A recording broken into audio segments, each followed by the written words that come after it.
So after the really hot weather that we had, a storm rolled through, and behind it the temperatures just dropped and we got snow, much like a large portion of the US. And yeah, so we didn't get the crazy snow that some of the people got more east of us.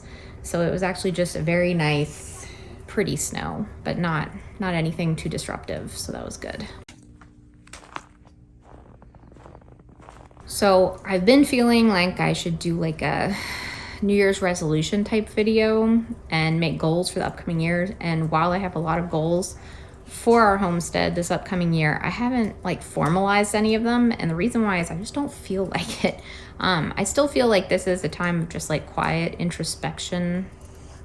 Probably the snow, the cold, just the winter. It's really a time to just kind of go internal and rest, and I just haven't felt a great need to output a lot of energy planning all these like crazy projects and stuff like that. So I really haven't made a video, but I do have one goal that I started, and so far it's going pretty well. So our eventual main goal is to be as self-sufficient as possible.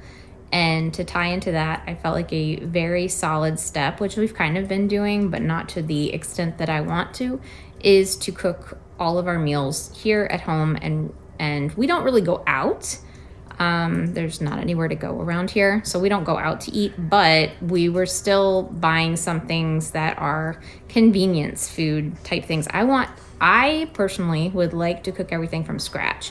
And when I say scratch, I mean scratch, like as scratch as you can get, because my eventual goal is to grow our own food. So you don't grow boxes of cereal in your backyard. You just don't. So I need to know what goes into that. And so that has been something that I've been doing for about a week now. It's gone pretty well. Okay, so over here, I bought these big, these buckets from Tractor Supply, obviously, and I put the gamma lids on top, which are great because you can unscrew them and get inside. This one has sugar in it. One thing that we've started doing is buying in bulk, which saves you money, especially food prices are going up. And even if they weren't, buying in bulk is going to save you money.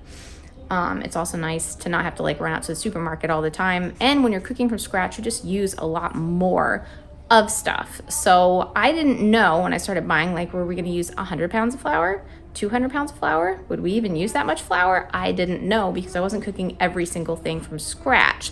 And technically we're still not. I'm trying to get to that point. But I will tell you, so far, a 25-pound bag of flour or sugar will fit in one of these buckets. And we have gone through 2 of these buckets of flour. I would say we probably go through 25 pounds of flour in about 3 months or so. But that was also still buying bread, which we're trying not to do that. So I think it'll probably go up. But at the same time, this bucket of sugar I've had for the same amount of time that we've already gone through like 2 things of flour, and look at how much I've used. Hardly any. So when I was first buying how much flour and sugar I thought I needed, I actually bought equal amounts. I did not know that we were going to use way more flour than sugar, but it does make sense with like pancakes and bread and biscuits, and I do make cakes and stuff like that, that we would go through a lot more flour than sugar. And now I know. This is a 50-pound bag of sugar. I have it right now stacked in one of these, just like one of these boxes. So basically I take a bag of sugar or flour, I put it in the freezer for a few days to make sure that it kills anything that might be in there, and then put it either in one of these buckets, or I have some obviously in the like Tupperware bins. So basically meal planning has been a big thing for me recently, and I've tried meal planning before, and I usually am good with it for a while and then kind of fall off of it. And that was why I wanted to do it. I found my kids were eating way too many sandwiches, and I was like, that's it. We got to cut this out because this is not what I want it to be. I want you to be eating food that we produce ourselves. And in order to do food we produce ourselves, I need to know how much we eat of what certain types of food, which also will tell me how much to grow. For instance, now that we've cut out like things like potato chips, they still get them sometimes. I'm trying to stay away from like potato chips and stuff like that.